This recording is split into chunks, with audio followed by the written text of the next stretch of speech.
pseudo, des soi-disant panafricains. Nous croyons au panafricanisme et nous devrons lutter auprès des panafricains. Mais je vois des pseudo-panafricains qui sont des haineux, qui ne sont pas des panafricains, des haineux. Dès que tu n'es pas africain, tu dois être combattu. Ceux-là, ce sont des haineux, des racistes. Ils sont ce qu'ils veulent combattre. Quand on a prié, on a déploré ce qui se passe actuellement sur nos frères musulmans en Palestine. Ils disent que ce sont des... On n'a rien à voir, on a nos problèmes ici, ils ont leurs problèmes là-bas, ils n'ont pas à se débrouiller. Que leurs problèmes là, on a quoi à voir dedans? On veut répondre à ces personnes pour dire, nous avant d'être africains, nous sommes d'abord musulmans. Mon islamité est mieux pour moi que mon africanité. Deuxièmement, nous sommes d'abord des humains avant d'être des habitants de l'Afrique. Humains avant d'être africains. Troisièmement, nous avons reçu des cultures, des enseignements de nos parents africains. Ne pas rendre le mal par le mal. Si je suis vraiment africain, je ne dois pas penser le mal pour celui-même qui m'a fait du mal. Ça ne sert à rien de combattre des personnes qui sont méchants si nous-mêmes nous sommes méchants. Car ces gens qui meurent innocemment sont des humains et pour nous sont des musulmans. Et mon frère musulman, pour moi, est plus proche de moi d'abord que même mon frère de sang.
Alhamdulillah, mes frères, nous ne pourrons jamais remercier Dieu à sa juste valeur. Nous ne pourrons pas l'adorer, le prier comme il mérite. Aucune créature, même pas le prophète Mohammed, sallallahu alayhi wa sallam, n'a pu adorer Dieu comme il faut. Avant la création des cieux et de la terre, il y a des anges que Dieu a créés. En même temps qu'il les a créés, en même temps qu'ils ont vu la lumière de Dieu, en même temps ils se sont prosternés pour Dieu afin de le remercier. Ceux-là sont encore en prosternation jusqu'à aujourd'hui. Et ils le resteront jusqu'au jour de la résurrection. Et quand ils s'élèveront le jour de la résurrection pour la première fois, voyant leur Seigneur la lumière de Dieu, ils vont pleurer parce qu'ils n'ont pas pu adorer Dieu comme il faut. Nous qui vivons entre le péché et l'adoration, qui sommes-nous pour penser que nous avons une fois adoré Allah subhanahu wa ta'ala comme il faut? C'est pourquoi Allah dit les meilleurs adorateurs de Dieu sont ceux qui dans leur prière sont humbles. الذين هم في صلاتهم خاشعون. ceux qui sont humbles dans leur prière feront partie des personnes, Inch'Allah, qui rentreront dans ce qu'il appelle fi jannatin mukramun. Mes frères, Dieu il est le seul grand. Ses grâces sont grandes, sauf les grandes personnes pourront rentrer dedans. Et on n'est jamais grand aux yeux de Dieu, sauf quand on est petit à ses propres yeux. Celui qui veut la grandeur de ce monde doit forcément rentrer dans l'humilité en face de Dieu. C'est pourquoi le meilleur moment où l'être humain est proche de Dieu, c'est quand il a son visage par terre pour Dieu. Car le messager de Dieu sallallahu alayhi wa sallam dit أقرب ما يكون العبد عند ربه وهو ساجد. Le moment le plus rapproché de l'être humain à Dieu, c'est le moment où il a le front, le visage par terre pour Dieu. Et Allah il dit wasjud waqtarib, prosterne-toi afin de te rapprocher de moi. Mes frères, c'est pourquoi notre religion s'appelle la religion de la soumission. L'islam veut dire soumission à Allah subhanahu wa ta'ala. Et se soumettre pour celui qui t'ordonne à désobéir Dieu, c'est de l'orgueil vis-à-vis d'Allah subhanahu wa ta'ala. D'où les savants nous disent se soumettre aux ordres de Dieu est une soumission pour Dieu, et se soumettre à l'orgueilleux qui s'orgueille devant Dieu, c'est de l'orgueil vis-à-vis de Dieu. Je travaille dans une entreprise qui m'empêche d'aller faire la prière à l'heure. Rester dans cette entreprise parce que je dois obéir au chef de l'entreprise, c'est de l'orgueil vis-à-vis d'Allah subhanahu wa ta'ala. Car il n'y a pas d'obéissance à une créature lorsqu'il s'agit de désobéir le Créateur. L'homme sage est celui qui met en avant le plus important. Dis-moi ce qui est le plus important pour toi, je te montrerai A plus B pour qui tu serais soumis réellement. L'homme ne se tortue pas en bas du soleil, en bas de la pluie, la nuit comme le jour, à la quête de l'argent, sauf que quand il a connu l'importance de l'argent. Alors celui qui ignore Dieu ne serait jamais un fou de Dieu et ne serait jamais prêt à mourir pour Dieu. Oui, mourir, je le répète, pour Dieu. Mourir pour Dieu doit être le rêve de tous les musulmans. Mais ce mot qui est diabolisé, parce que les médias l'ont voulu, au point qu'un musulman a même peur qu'on dise qu'il est un islamiste. Oui, il arrivera encore que tu auras peur qu'on te dise que tu es un islamique, que même tu es un musulman. Car les jeux de mots sont faits pour des combats. C'est des combats de mots qui sont en train de détruire dans le sein des croyants cette dignité et cette fierté d'être un djihadiste. Je le répète, je le redis, ne fuyez pas les mots. Lorsque les ennemis de l'islam veulent interpréter les mots, affronter les mots et donner les vraies versions des sens des mots, c'est ça on dit quelqu'un responsable. Un homme responsable, c'est celui qui n'accepte pas qu'on dise de lui ce qu'il n'est pas, au point que ses propres enfants ont honte qu'on dise que voici votre père. Mais c'est celui-là qui accepte d'affronter ce qu'il veut dire de lui, ce qu'il n'est pas, et il explique au monde ce qu'il est, afin que ses enfants demain ne soient pas complexés devant ses ennemis. Mais un ignorant ne peut pas défendre sa religion, car il ne sait rien de sa religion. Pour pouvoir défendre quelque chose, il faut connaître la chose. C'est pourquoi Dieu te dit فَإِن لَمْ تَعْرِفُونِي فَكَيْفَ تَعْبُدُونِي. Si vous ne me connaissez pas, comment est-ce que vous allez m'adorer? Mes frères, les sionistes, les ennemis de l'islam, depuis le début de la création, ont un seul système. Et Allah les interpellant en leur disant ceci. Pourquoi وَتَلْبِسُونَ الْحَقَّ بِالْبَاطِلِ وَتَكْتُمُ الْحَقَّ وَأَنْتُمْ تَعْلَمُونَ. Ils enveloppent,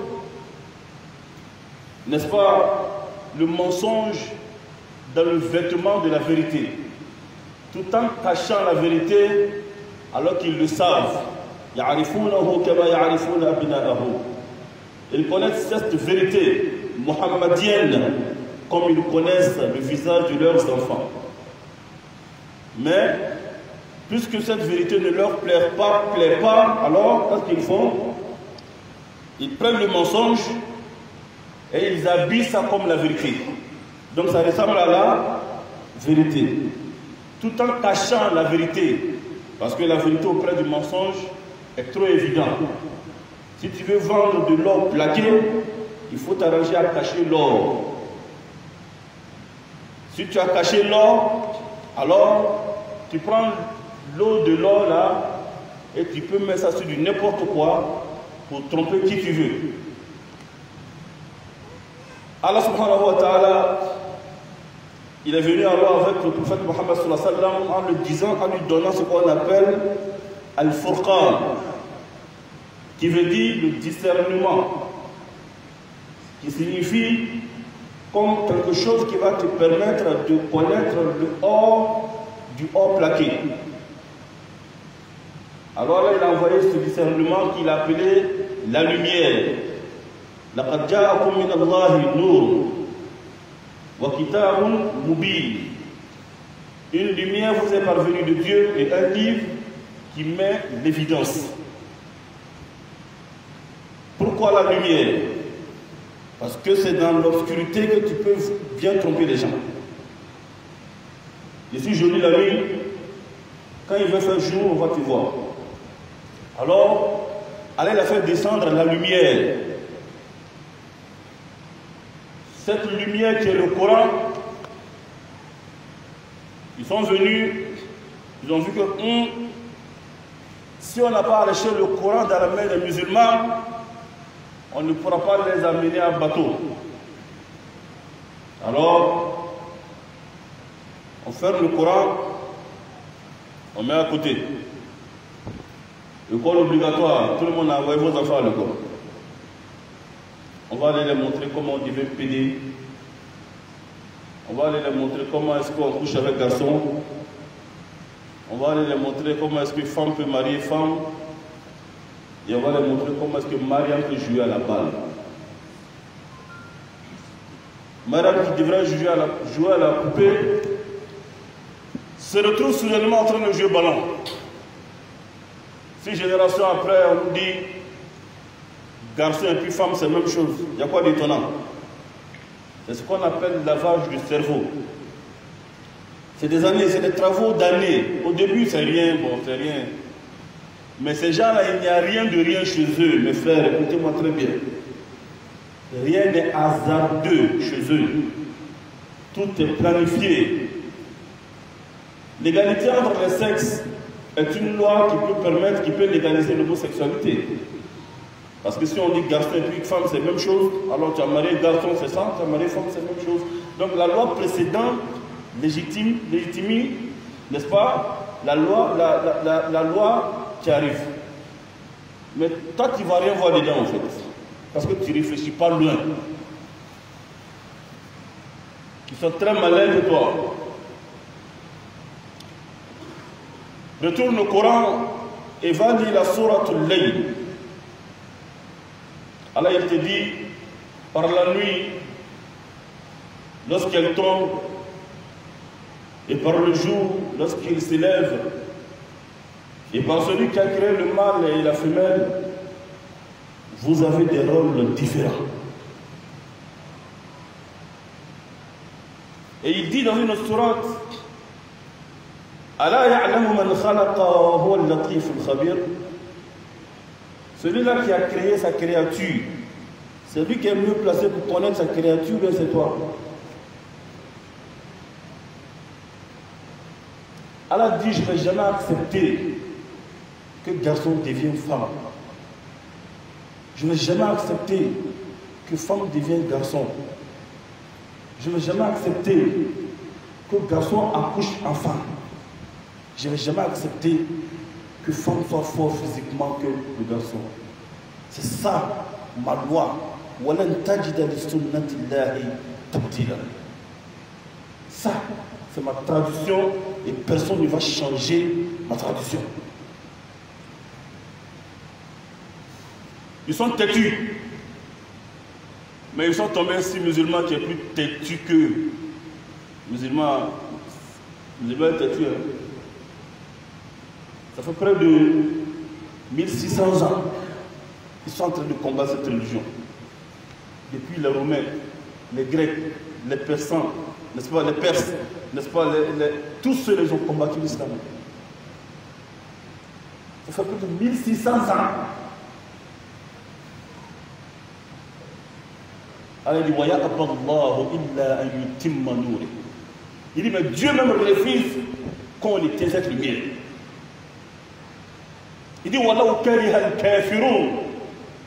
même si cela déplaît aux mécréants. Car car mon Dieu, je promets d'aider mon prophète ainsi que les croyants. Et certainement Dieu aidera ceux qui l'aideront.